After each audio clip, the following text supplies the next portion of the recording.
Just like a makeup color palette, he's full of personality and talent, known as one of the most successful Filipino-American makeup artists in Arizona. His work is defined by creativity and resilience. He continues to achieve his dreams by following his passion and beautifying the community, leaving a lasting impression wherever he goes. Join us as we uncover how he overcame adversity on his journey to success. This is the story of Alvin Moyer.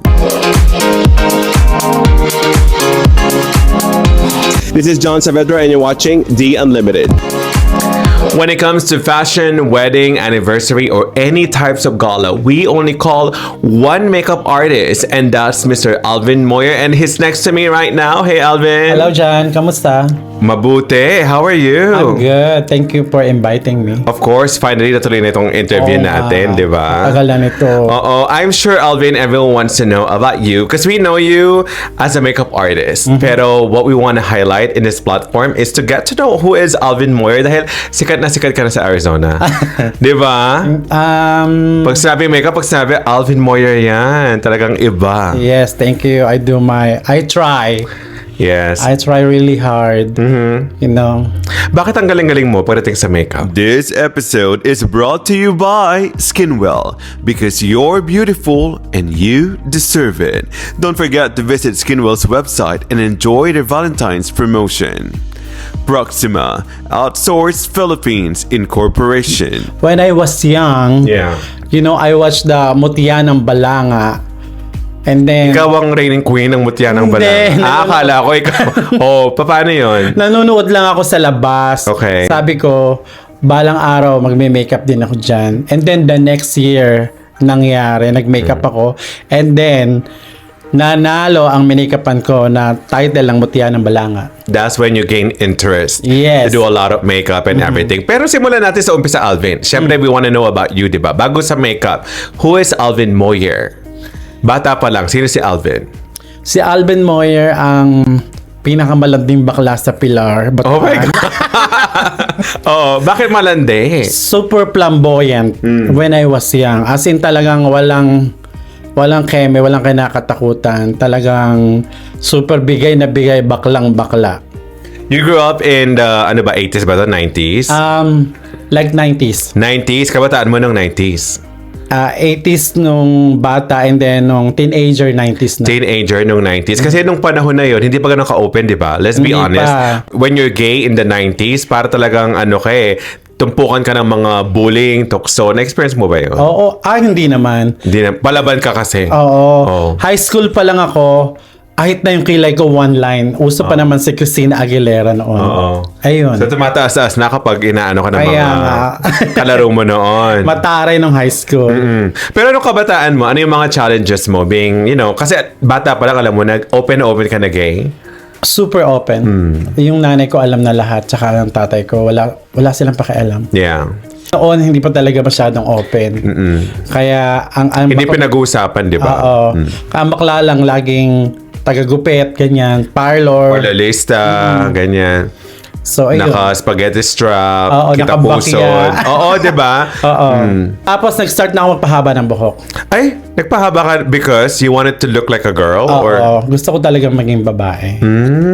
So, was that a confusion when you were a kid na maybe I'm not just gay, it could be that you were transgender? I wanna be a transgender talaga. Dati talaga? Oo. Oh, I did not know that. Nung panahon ko, uso pa yung Japan. Oo. Yung lahat ng mga tao nagja-Japan. Oo. Hindi ako natanggap.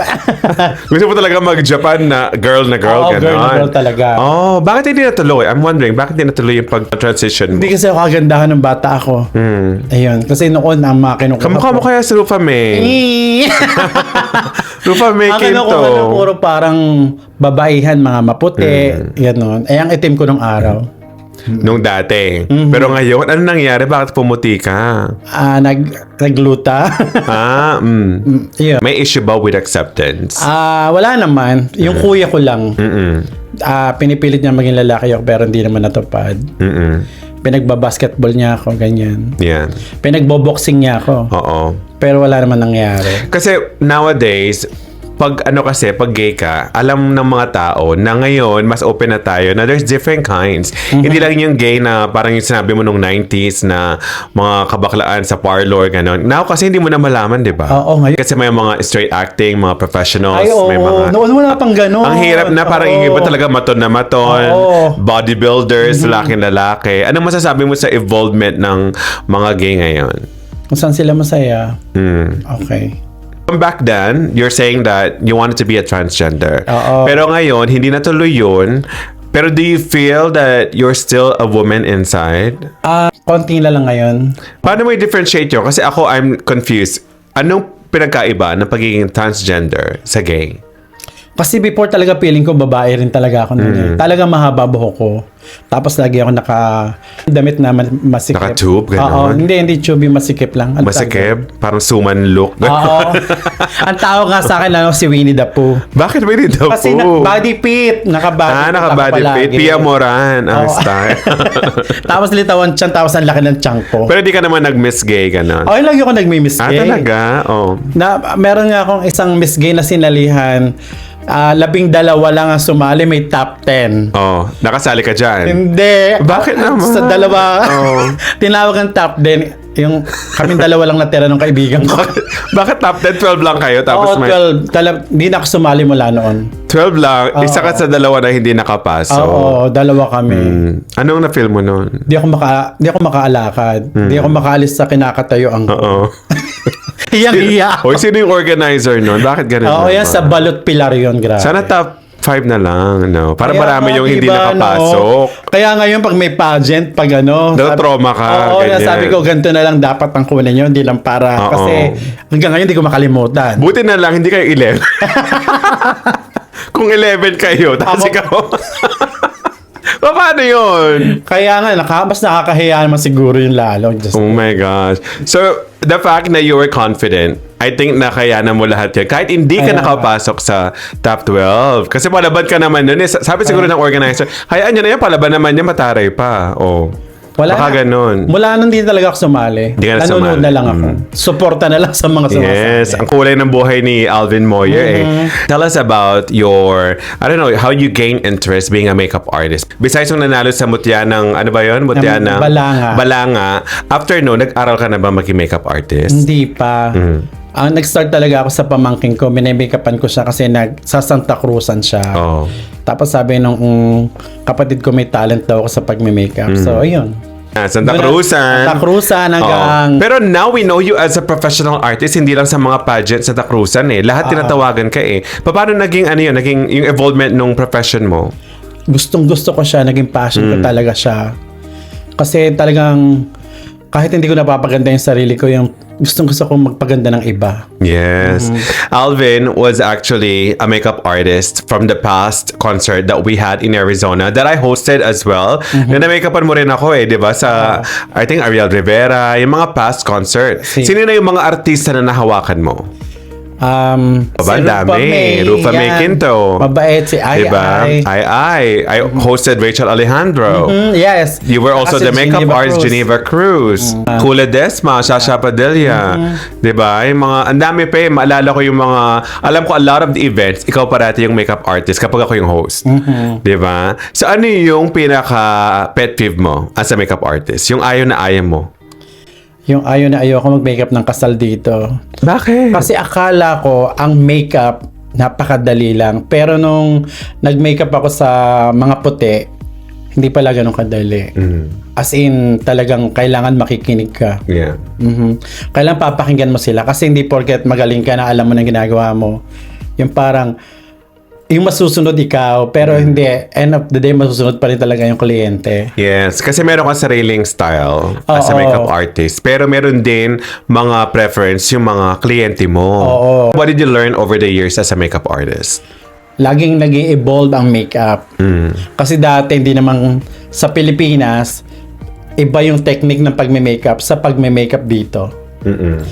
At dito, mas... Paano mo nasabi yun? Kasi sa Pilipinas, more on kinikilayan mo sila. Oo. Dito, parang pag bushy ang kilay nila, masaya na sila doon. Mas gusto nilang, actually nauso na nga ngayon eh. Yung bushy na Oo, kilay. pero sa Pilipinas, alam mo naman, talagang Isa-isa. guhit na talagang on point na on point. Have you ever had a worst experience doing a makeup for a specific individual? Don't name the client, but meron ka bang naging issue before na talagang feeling mo pagod na pagod ka na ayaw mo nang ulitin? Wala pa naman. Wala pa naman. Kasi mula talaga kasi napunta ako dito, marunong naman na talaga ako eh. Oo. Siyempre, tatanong din ako ng inspiration picture nila. Yes. Bago ako mag-start, hindi naman para mag-start ako ng gusto ko lang. And as a makeup artist, Alvin, every profession meron tayong mga purpose, diba? Ikaw, anong gusto mong na-fulfill ng mga kliyente mo after mo silang make-upan?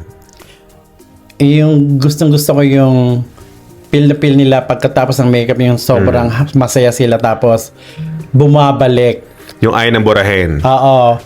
Tsaka yung bumabalik, hindi lang one time mo silang may Oo. make-upan. Tapos balik sila ng balik. May customer satisfaction, di ba? Pero ano yung mga achievement mo? Share mo naman sa amin. Ang dami mo ng, you've been everywhere, you've traveled everywhere, you've handled a lot of runway, a lot of fashion show, a lot of events. Pero for you, ano yung pinaka-achievement mo? Yung achievement ko talaga, masabi sa pagme-makeup, yung meron nagtiwala sa akin, si taga Vegas siya. Sinama niya ako sa wedding niya sa Milan. Milan, nakadating ka na sa Italy, Milan for makeup, yes. ha? Oh. Si Scarlett, tapos, ayun, alam mo yun, dumagdag yung confident mo. Kasi they're willing to pay. Oh, Para yes. lang makasama ka at ikaw mag-makeup sa pinaka-importanting event sa All buhay nila. expenses paid pa. Yeah. Explore ka na sa Milan, naka-makeup ka na, yung parang feeling mo na napaka-importante, di ba? Sobra. Talagang pagkatapos nun, parang nag-gain ako ng confidence. Tsaka parang nagmahal ka na. Ay, Nagmahal. medyo lang. Pag Alvin Moyer po, alam namin dito sa Arizona, mahal na mahal. Kaya Okay minsan, nasisegue ako pag nag-host ako, na may make-upan niya ako, pili ko talaga, I'm wearing Alvin Moyer. Ganyan. Konting taas lang. Siyempre kasi, Siyempre, nag-improve. Oo. Tsaka dapat value mo yun as a makeup artist. tsaka yung mga makeup ko, before, like, hindi siya mamahalin. Pero ngayon, kumbaga, nag-invest talaga ako. Yes. Out of all the celebrity, Alvin, who did you enjoy doing makeup for? Ay, de las Ay, bakit si Ay? Mabait? Kasi sobrang kwento siya. Oo. Make-upan ko siya.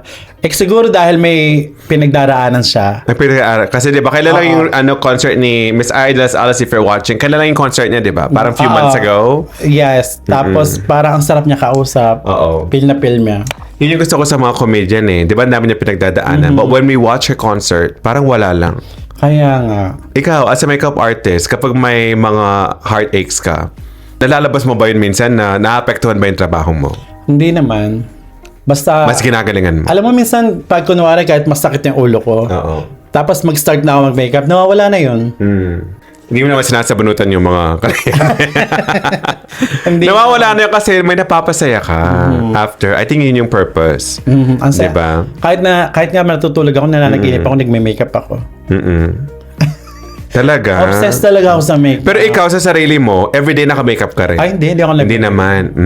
Nung bata ako, araw-araw na kami. Araw-araw? Kung pwede talaga. At Santa Cruzan everyday. Oo, meron nga akong kapitbahay. Pagkagising ko, sabihin niya, hala, ang aga mo namang manakot. Oo. Pero when we see you, Alvin, is not only sa makeup, masaya ka rin kausap kasi. Ay, ganun. Di ba? Para talagang si Alvin nandyan, ang dami natin chikahan, kwentuhan, Kaya ganyan. nga. Siyempre, yung iba hindi naman pwede sabihin. Hindi na pwede sabihin sa camera, mamaya i-chismis mo sa akin na kung ano yung mga balita, di ba? Kaya nga. At ang swerte ko na napunta ako sa Amerika kasi single ako. Yun. Can you tell us about your transition pala dito sa Amerika? Ano nangyari? Kasi ang sister ko na andito na long time. Shout out to Ate Ana. Ate Ana, hello. Here's Yeah. Alvin now. Ayan, tapos politician niya yung nanay ko, so politician ako. So, yeah. Ang swerte Malaking single. pasalamat mo. Oh, And you're sobra. living the American dreams, di ba? Ang dami mo rin napuntahan out of all the places you visited. Correct, yeah. Which one is your favorite pala? Las Vegas. Las Vegas, ang lapit sa atin. Kaya nga. Parang how many favorite ko hours? talaga 3 to siya. 4 hour drive. Bakit? Hindi Milan? Hindi eh. Bakit Las Vegas? Kasi ang daming magagawa sa Las Vegas, saka ang dami rin ganap doon. May pinupuntahan ka yata doon na hindi namin alam. Tsaka doon may daming gwapo. Maraming gwapo sa Las Vegas. Kasi more on tourist talaga doon eh. Oo. Tsaka lapit natin kasi it's a neighboring state. Nevada is a neighboring state. Parang 4-hour drive. Anytime you can go. Yes. Diba? Now, sino naman ang gusto mong make-upan in the future? Sayang, gusto ko sana make-upan si Miss Lani Misalucha. Yes, Ate Flor, if you're watching, she's actually our sponsor. Kinontak ako, but Yeah. I have show. You have shows on the same day. Yeah, the same day, the Oh same my time. goodness. Kinontak ako ni Miss Charmel. I see. Sayang, Lani Misalucha is here, diba? Okay. They're having a concert, by the way, Lani Misalucha. I'll overlay their poster here. So that's on Feb 14 with Mark Mabasa. Okay. Kasi kilala ko yung mga nagbe-makeup sa kanya sa Vegas. Oh, okay. Kaya mga kaibigan ko sila. So, mamamiss mo yung concert nila. Kaya Mayroon pa nga. namang someday Kaya in the future. Pero besides Lani, sino yung any celebrity that's not Filipino? Gusto ko talaga si Anyone? Kardashian. Oh, bakit? Bakit? Siyempre pagising mo, make-upan man sila. Paano kung supladahan ka niya? Sabi niya, what is this? what's going on? Sasabihin, anong gagawin Sabi mo? ko, shut up. Shut Trust the process. Oh, di ba? Pero wala naman nagmaldita sa'yo. True. Wala pa naman. Meron pag nag-uumpisa, kung hindi ako kilala, syempre, parang kala nila, tuturuan ka nila, sabi nila, ayoko ng ganito, ayoko ng ganyan na. And then, after everything, pagkatapos, Masaya na Masaya na sila. sila. Oh. and then maulit na ulit. Yes. Pero nagme-makeup ka rin ng mga lalaki. Oo. Di ba? Kasi dami mga models eh. Pero hindi ako mahawak ng lalaki. Oh. Anong hinahawakan? Mukha lang. Mukha lang ang hinahawakan. Take note. Sa mga models, male models, kasi I've hosted runway, ikaw din nag-makeup sa mga lalaki. Oo. Di ba? Ano yung pinagkaiba sa makeup ng lalaki at babae? Sa makeup ng lalaki, napaka-simple lang. Kailangan powder lang, ganyan. Kailangan, hindi sobra. Hindi, kasi pag kasi magkaiba talaga yung Asian tsaka Diba? dito. Sa Asian talagang super makeup talaga. Oo. Dito Dito kasi parang natural, dapat Oo. natural looking, di ba? Sa Thailand, ang gagaling nila mag-makeup. Oh, syempre. Well-known sila sa mga beauty products, di ba? Babae. So, Alvin, now that you are the most successful makeup artist, when I say most, I'm saying the Filipino-American, pagdating sa makeup, ikaw ang tinatawagan. Ano pang gusto mong ma-achieve sa buhay? Actually, alam mo, nung napunta ako sa New York, sabi ko sa sarili ko, pwede na ako mamatay. Uy, wag naman. Hindi, talaga nung- Ang bata-bata mo pa. Nung Kasi napunta ako masaya sa ka na. Liberty, You're content oo. with everything. Nung pagbaba ko sa boat, papuntang Liberty. Liberty Island. Oo, parang sabi ko, ay shit. Nakita mo na yung Oo, parang lahat ng mga pangarap mo. Naiyak talaga ako dyan. Naiyak ka. Oo, nagulat nga si Christopher, sabi niya, sabi ko, sa Titanic ko lang nakikita. Alam mo kasi alam ko na kung bakit. Bakit? Kasi yung hindi nakapasok dun sa top 10, na-achieve ang American Dream. Naging number 1 dito sa Arizona at nakita ang Liberty. Correct. Do you think? At ang aga ko nakita ang Liberty kasi mga 5 years pa lang ako dito Oo, di ba American lahat ng mga Filipino sa atin parang they wanna go to the Big Apple and see the Liberty Island. Pero ano pang gusto mong maging? In 5 years, how do you see yourself? Ilan taong ka na ba, if you don't mind me asking? 47 na. Uy, ang bata pa.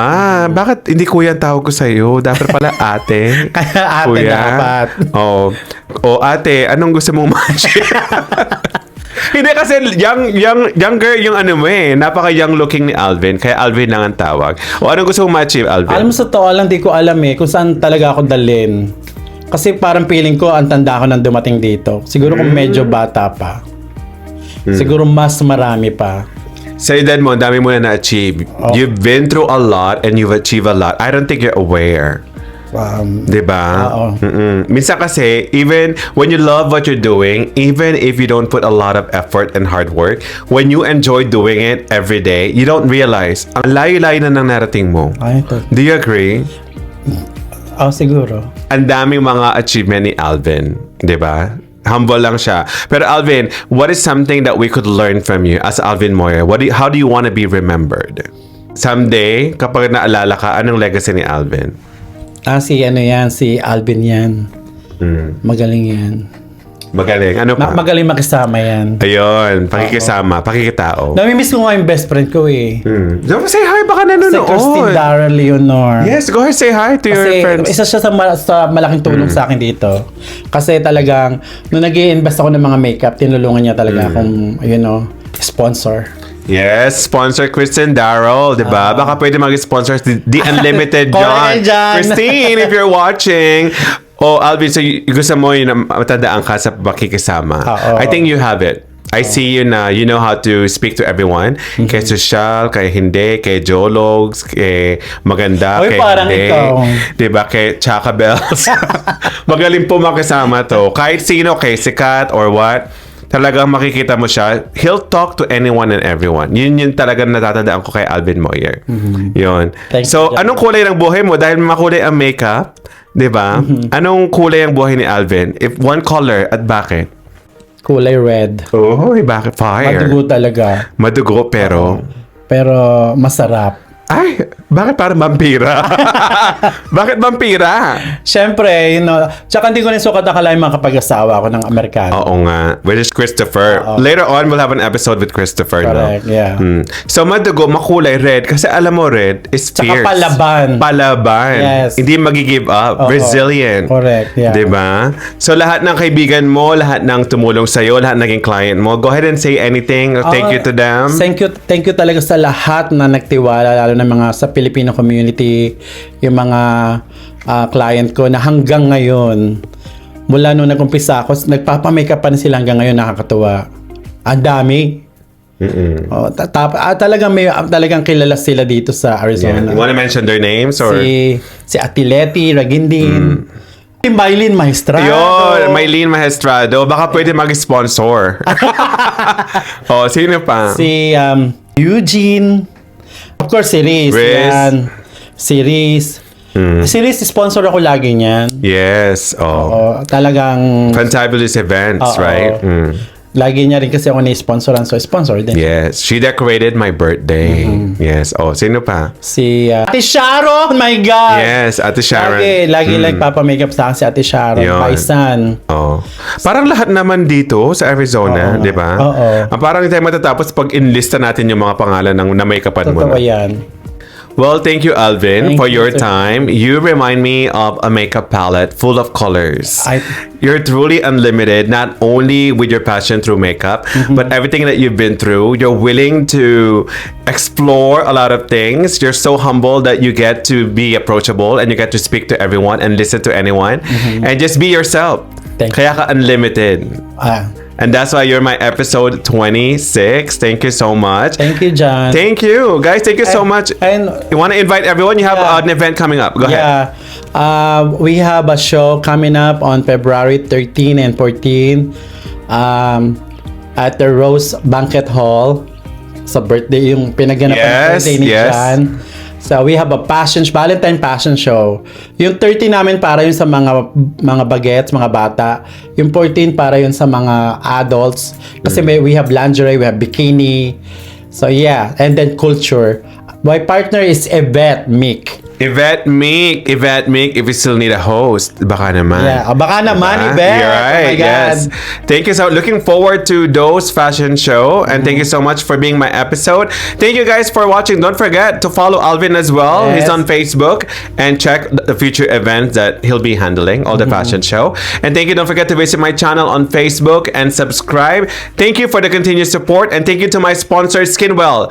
Thank you so much for choosing me to be one of your endorser. And Ate Flor Magbano and Jess Saison, thank you for sponsoring this episode. Thank you again, Alvin. Thank you, John. Thank you so much. Thank you, guys. Thank you. And hope you enjoyed this episode. Till next time, this is John Saavedra, The Unlimited.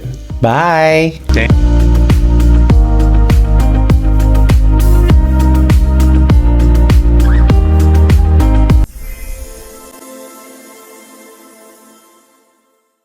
In today's fast-paced business landscape, staying ahead of the competition requires innovative solutions. That's where Proxima Outsource Philippines comes in. Are you tired of juggling multiple tasks, sacrificing precious time and resources? Outsourcing can be the key to unlocking your business's full potential.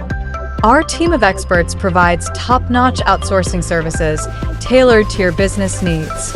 From customer service to data entry, we got you covered. By partnering with Proxima Outsource Philippines, you can enjoy significant cost savings, increased efficiency, and improved customer satisfaction. Our team is dedicated to delivering exceptional results so you can focus on growing your business. Ready to unlock your business's full potential? Contact Proxima Outsource Philippines today to learn more about our expert outsourcing solutions. Proxima Outsource Philippines, empowering your business success.